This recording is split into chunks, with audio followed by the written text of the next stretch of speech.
आज मैं सदन को एक कहानी सुनाना चाहता हूँ। कहानी का शीर्षक है चौथी पास राजा। मेरी कहानी में रानी नहीं है।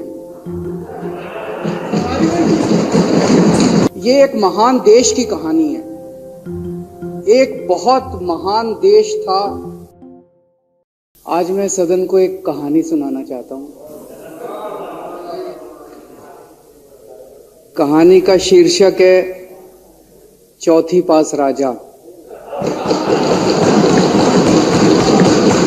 आपने बचपन में राजा रानी की बहुत कहानियां सुनी होंगी। मेरी कहानी में रानी नहीं है।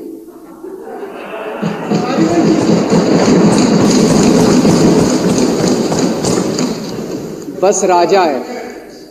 ये कैसे राजा की कहानी है अध्यक्ष महोदया,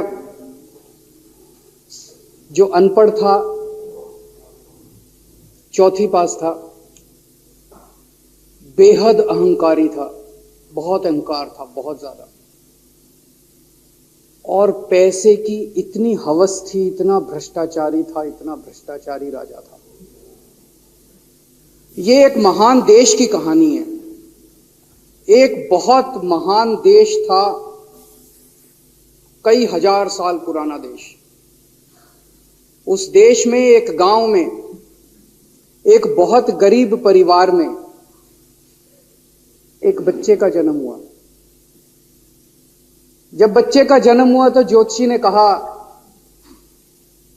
गांव में ज्योतिषी होते हैं, आते हैं, वो पत्री बनाते हैं। ज्योतिषी ने कहा, माई तेरा लड़का बड़ा होके बहुत बड़ा सम्राट बनेगा। माई को यकीन नहीं हुआ, मेरा इतने गरीब हूं मैं, कहां से मेरा बेटा सम्राट बनेगा। तो उसने कहा, नहीं, तेरे बेटे के ग्रह बताते हैं तेरा बेटा बहुत बड़ा सम्राट बनेगा। बेटा धीरे धीरे बड़ा होने लगा। स्कूल, गांव का ही स्कूल था, स्कूल जाता था। उसका पढ़ने वढ़ने में मन नहीं लगता था। तो चौथी के बाद उसने किसी तरह से चौथी करी। चौथी के बाद उसने स्कूल छोड़ दिया। गांव के पास एक रेलवे स्टेशन था।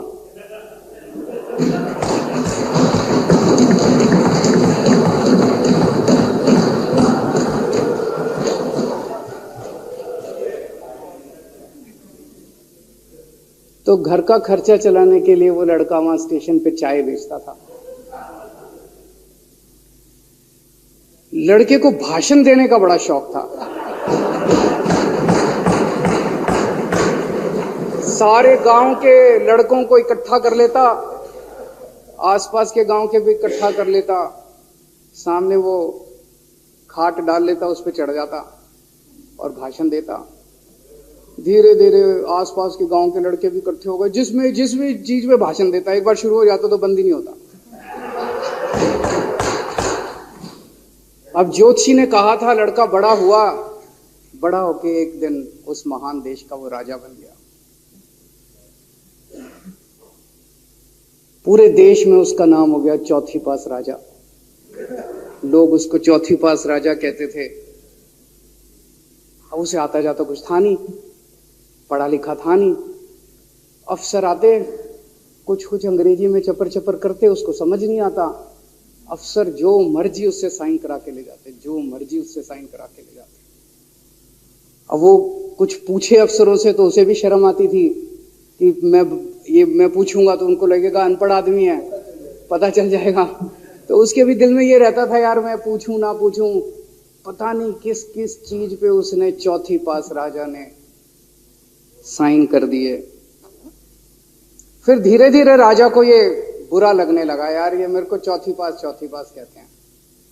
तो उसने एक फर्जी डिग्री बनवा ली। कहीं से फर्जी डिग्री बना के ले आया, एमए की। बोला मैं एमए हूं।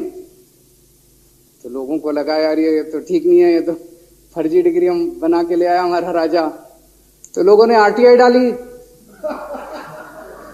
जो आरटीआई डालता उस पर 25,000 रुपए जुर्माना।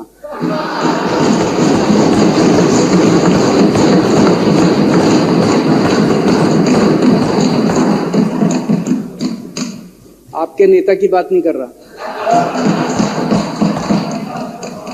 आप लोग भी हंस सकते हो। कुछ लोग गए चौथी पास राजा के पास। बोले जी एक बड़ा धांसू आइडिया लेके आए हैं। बोले बताओ। बोले जी नोटबंदी कर दो, भ्रष्टाचार खत्म हो जाएगा देश से। तो उसने कुछ पूछा, उसे कुछ समझ नहीं आया राजा को क्या कह रहे हैं क्या नहीं, पर उसे लगा यार कुछ धांसू आइडिया होगा। उसने एक दिन रात को 8 बजे टीवी चैनलों पे जाके नोटबंदी कर दी। बोला सारे नोट बंद। पूरे देश में हाहाकार मच गया, तड़प गए लोग, धंधे बंद हो गए, दुकानें बंद हो गई, लोग बेरोजगार हो गए, बुरा हाल हो गया पूरे देश। लंबी लंबी लाइनें लग गई पूरे देश के अंदर। लोगों ने जाके उसको कहा जी नोटबंदी कर दो, आतंकवाद खत्म हो जाएगा। ना आतंकवाद खत्म हुआ, ना भ्रष्टाचार खत्म हुआ, देश बर्बाद हो गया। वो महान देश जिसका वो राजा बना था, वो देश 10 साल 15 साल 20 साल पीछे चला गया उस नोटबंदी से, उस चौथी पास राजा की वजह से। एक दिन कुछ लोग गए उस राजा के पास, बोले जी खेती खूब बड़ी हो जाएगी, ये किसानों के कानून पास कर दो।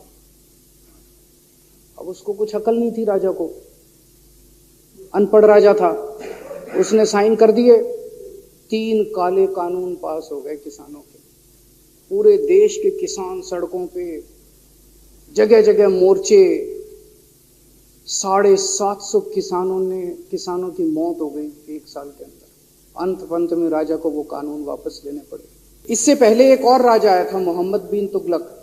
वो भी ऐसे ही करता था, कभी उसने देश की राजधानी बदल दी, कभी बोला मैं चमड़े के सिक्के बनाऊंगा। उसी तरह से ये था अनपढ़ राजा, कुछ भी कर देता था। अब राजा को एक दिन लगा यार मैं तो राजा बन गया, पता नहीं कितने दिन रहूंगा। तो उसकी गरीबी में जो जीवन उसने जिया था, उसे लगा यार पैसे तो कमाने चाहिए। पैसे कैसे कमाऊं? पैसे कमाऊंगा तो जनता में छवि खराब होगी। तो उसने अपने एक दोस्त को बुलाया और उस दोस्त को बोला कि ऐसा करते हैं कि मैं तो राजा हूं, सारे सरकारी ठेके तेरे को दिलाऊंगा, सारी कंपनियां तेरे को दिलाऊंगा, सरकारी पैसा तेरे को दिलाऊंगा, नाम तेरा पैसा मेरा। तेरे को पूरे उस पे 10% कमीशन तेरे को मिलेगा, सारा पैसा मेरा।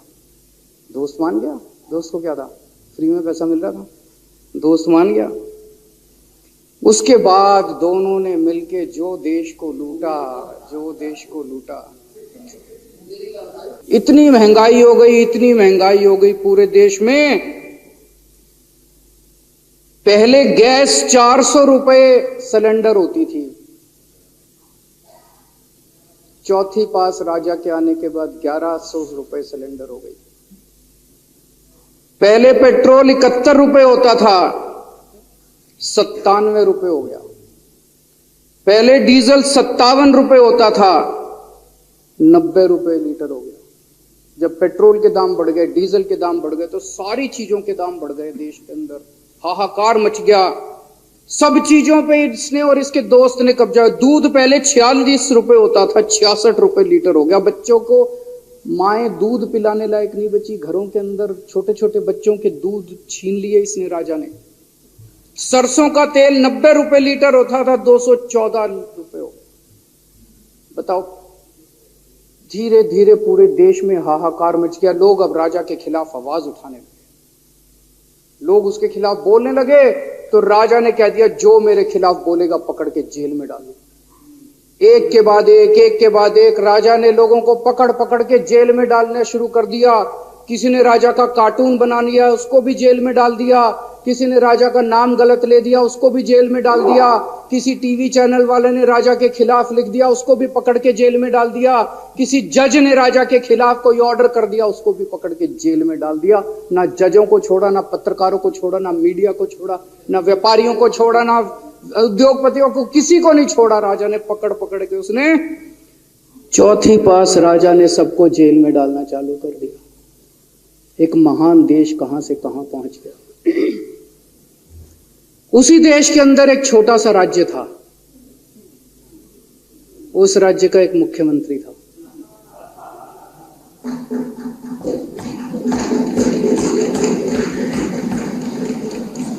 उनके चेहरे पे भी स्माइल आ गई। उनके चेहरे पे भी उम्मीद की किरण छा गई। वो मुख्यमंत्री अपने लोगों का खूब ख्याल रखता था। वो मुख्यमंत्री कट्टर ईमानदार था। वो मुख्यमंत्री कट्टर देशभक्त था।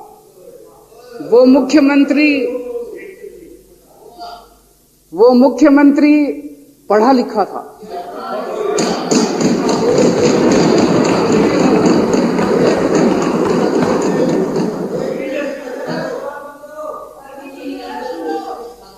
उस मुख्यमंत्री ने अपने लोगों को महंगाई से छुटकारा दिलाने के लिए बिजली मुफ्त कर दी।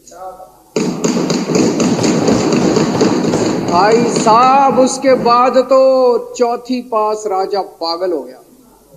उसने बुला के जो हड़काया उस मुख्यमंत्री को कि तेरी हिम्मत कैसे हुई। उसे लगा राजा ने तो सारी बिजली कंपनियों पे कब्जा कर रखा था। उसे लगा अगर ये बिजली मुफ्त करने लग गया तो बाकी देश में तो मेरा बेड़ा गर्क, मेरी बिजली कंपनियां लुट जाएंगी, ऐसे कैसे चलेगा। उसने उसको कहा खबरदार, तूने बिजली मुफ्त की। मुख्यमंत्री नहीं माना। धीरे धीरे उस मुख्यमंत्री ने अपने गरीबों के स्कूल ठीक करने चालू कर दिए। तो राजा ने उसको बुला के और हड़काया। राजा बोला ये क्या कर रहा है तू, स्कूलों के में बच्चों को पढ़ाता है, तू स्कूल खोल रहा है, ये बंद कर, ये सब ये नहीं चलेगा इस देश का। वो नहीं माना मुख्यमंत्री। फिर उसने मुख्यमंत्री ने सबके इलाज मुफ्त कर दिया, सबके लिए शानदार मोहल्ला क्लिनिक खोल दिए, इलाज मुफ्त कर दिया। राजा तो बिल्कुल ही पागल हो गया। धीरे धीरे जनता को पता चला कि राजा कैसा है। एक दिन लोगों ने उस राजा को उखाड़ के फेंक दिया।